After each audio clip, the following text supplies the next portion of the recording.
One of these days, your phone is going to ring and your principal is going to ask you to take a unilateral cut in your commissions. Will you be prepared for this call or mutter a half-hearted defense about your cost of doing business? I suggest you plan for that occasion now, because no matter what a good principal these folks are, sooner or later that call is going to come. It could be because you and your principal are in the middle of a very difficult negotiation with the customer on a huge sale, or it could be because the principal has a very competitive commodity product and his margins have shrunk significantly due to foreign competition. It could be that you've contracted with that one of the 5% of all principals who are dishonest and begrudge you a fair commission check just because it's quite large. Whatever the case, you'd better be prepared. It could even be that you're contracted with that one of 5% of all principals who are dishonest and begrudge you a fair commission check. Just because it's quite large, whatever the case, you better be prepared. How do you prepare properly? Well, the process starts the day you take on the line by exceeding the principal's expectations consistently and by backselling regularly. What do I mean by backselling? A smart rep makes every effort from day one to develop champions at the principal's home office and educates them to the fact that only a small portion of your commission check goes into your personal account. This can be done by using a pie chart showing the percent of your commission check that is allocated to expenses such as salaries, benefits, travel and entertainment, auto expenses, insurance, etc. But wait, you say, aren't salaries going into my personal account? Won't the principal challenge salary and benefits as being compensation, not a cost? Yes, but you get paid two ways by being a rep. First, you're entitled to a salary equivalent to what you would earn as a direct sales employee in your industry.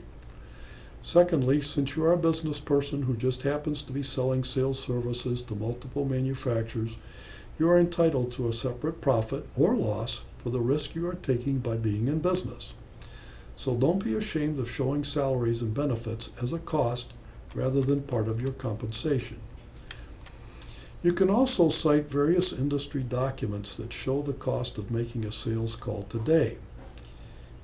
If total cost to operate a one-person sales agency is $160,000 per year, and you make 12 face-to-face sales calls per week in a 50-week year, your cost per sales call is $266 a call, a rather low figure in today's sales management literature. Or you might also want to cite various MANA publications which show the cost of fielding a direct factory sales person. One publication written 7 years ago easily justifies a cost of $160,000 a year. Or you might also cite various MANA publications which show the cost of fielding a direct factory salesperson. One publication written 7 years ago easily justifies a cost of $160,000 per year. At a 3% rate of inflation, that cost is almost $200,000 for a manufacturer to field a direct salesperson today.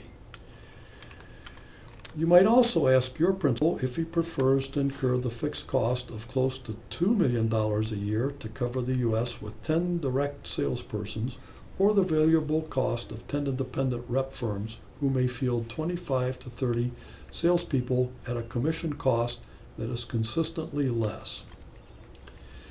If you don't take my advice and plan ahead, your best bet when the call comes will be to say you're in the middle of a very important call on the other line and you'll call them back later. Because if you don't prepare ahead of time, you lose. Let's look at the first case cited above. The huge deal and a customer who needs a lower price to meet his $250,000 budget. You and your principal have the best proposal and a competitive price, but let's say the price is 5% over the customer's budget, and you've already used up all your Sandler sales training tips and tactics to no avail. It's cut 5% or they wait till next year.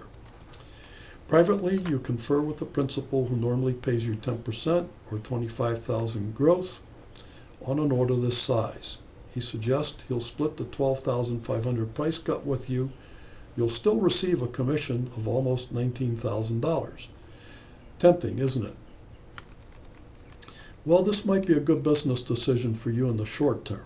You still pocket a nice check, the principal gets a halfway decent margin, and the customer meets his budget requirement. How about the long term? Do you cheapen your service and value by acting in the best interest of getting a win for all parties to the deal? Or is there a better way to handle this? I suggest there is.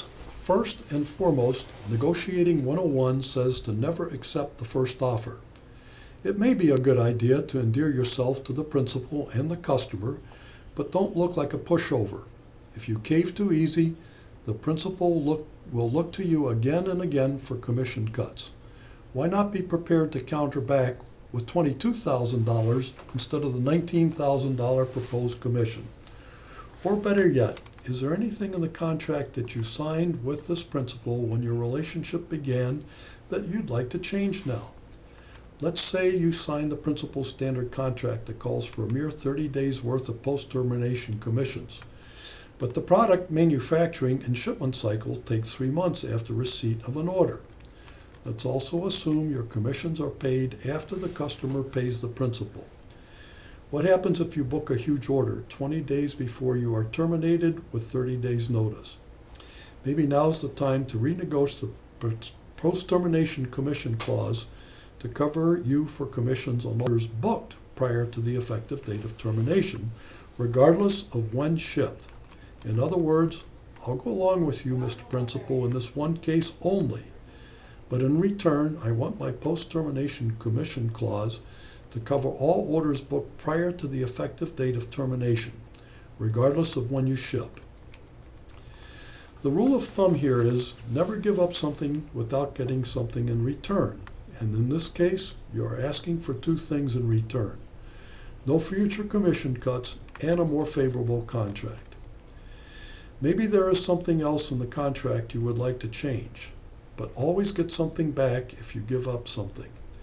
This way you don't set the stage for future unilateral requests. What if you simply won't cut your commission and are prepared to lose the order? It's a matter of fairness, you say. Well, that's your privilege too. But the real world suggests you may want to be a little more flexible.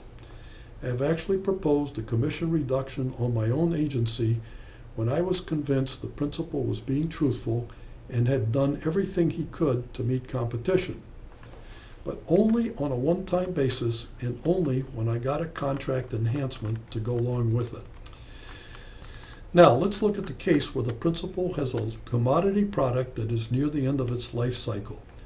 Let's also assume that the principal, although rep-friendly, has failed to reinvest in new plant and equipment and new product development. What do you, as a business person in sales, do here? I suggest the strategy for negotiating is the same as case 1, with one additional action on your part. Now's the time to start looking to replace this principal, because shortly your commission will be reduced to a number that you cannot live with, just as this principal's margin will approach 0. New product development is the only survival strategy in today's world market.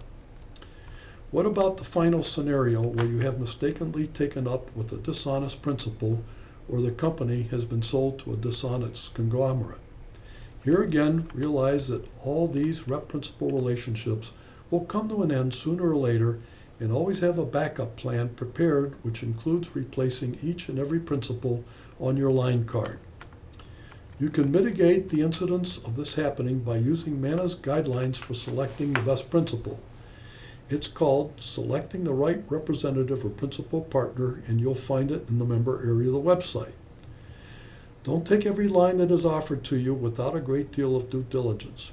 This diligence should include visit to the principal's home office to meet top management and staff, even if you have to pay for the trip yourself.